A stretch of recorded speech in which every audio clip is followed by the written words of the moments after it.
చూడండి ఎన్ని ఎలా ఉన్నాయో బిల్డింగ్స్.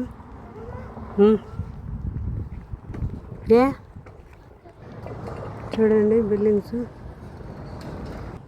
ఈ గరాజీలు ఏమన్నా పెట్టుకునేదానికి లోపల సామాన్లు అవి పెట్టుకుంటారు. ఒక్కొక్కరు కావాలన్న వాళ్ళు దానికి కూడా ఎంతో $7 ఇచ్చి కొనుక్కొని తీసి పెట్టుకుంటారు. ఒక్కొక్కరు వద్దనుగా ఉంటే ఇక్కడే పెట్టుకుంటారు. సామాన్లు ఎక్కువగా ఉంటే ఏదో పిల్లలు అట్లా సైకిల్లో అవి పెట్టుకొని అడిగి పనికి వస్తుంది. అక్కడ పెట్టేసుకో. ఇప్పుడు ఇంటింటికి ఇట్లా ఇట్లా గడ్డి వేసి ఉంటారు ఇక్కడ బాగా పచ్చగా. చూడండి ఎంత ప్రశాంతంగా ఎట్లా ఉండదు. చెట్లు ఇళ్ళ ముందర ఆ చెట్టుకైతే చూడండి ఆకులే లేకుండా మొత్తము రాలిపోయాయి. ఇదైతే చూడండి వచ్చాయి. అక్కడైతే బాగా చూడండి చెట్టు నిండా ఆకులు కాయలు ఎలా కనిపిస్తున్నాయో.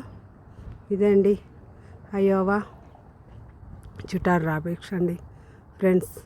ఇది నచ్చితే ఎలా ఉందో ఊరు లైక్ చేయండి ఫ్రెండ్స్.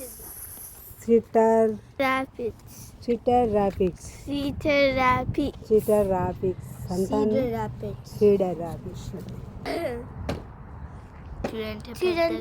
చూడండి ఎంత పెద్దగా ఉందో ట్యాంకు. అలా ఉంటుంది పేరు దీనికి. ఈ ఊరికి అదేనండి పేరు.